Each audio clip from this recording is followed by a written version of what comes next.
At this place in history, we're in Orwell with Steve Perkins, the executive director of the Vermont Historical Society. Steve, the place that brings us here is closed for the season now, but it's being opened up for a little while just for us. Yeah, Mike. So we're here at Mount Independence. That's a state historic site managed by the Division for Historic Preservation.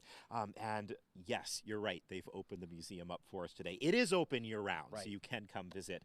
But Elsa Gilbertson, who's the site administrator, is going to give us kind of an overview of why is this important. In 1776, in the spring, Americans were coming back from Canada. They tried to make it another colony, which didn't work out very well. So they were heading south on the lake, and the officers met at Crown Point, at that fort there, and they voted to take a stand at the strong ground opposite Fort Ticonderoga.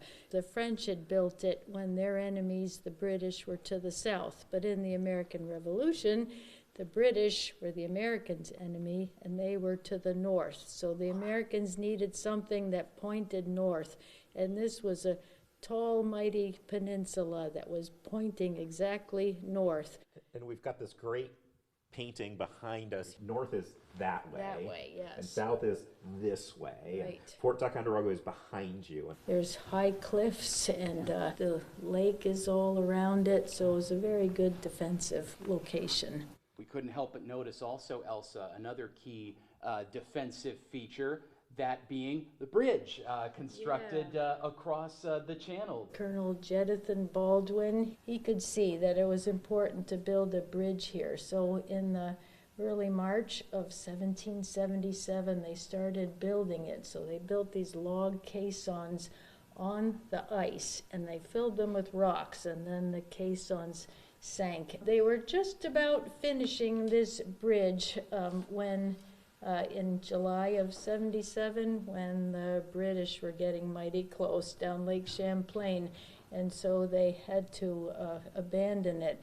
We have a couple of logs, and they're so big, and many of these caissons still exist under the water. There were at least 12,000 soldiers between the two locations here, and it was one of the largest population centers in America. We're going to film some more segments, Mike. So we're going to talk about the people who built this fort and lived here, and we're going to talk about, what happened at the fort.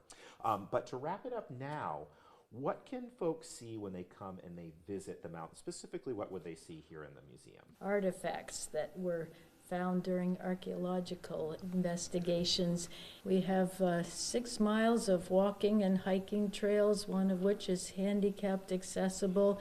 And so the museum is open seasonally, Yes. but the grounds are open year-round? Yes. When there's no snow, this is a good place to come in the off-season. A short-lived Revolutionary War fortification at this place in history.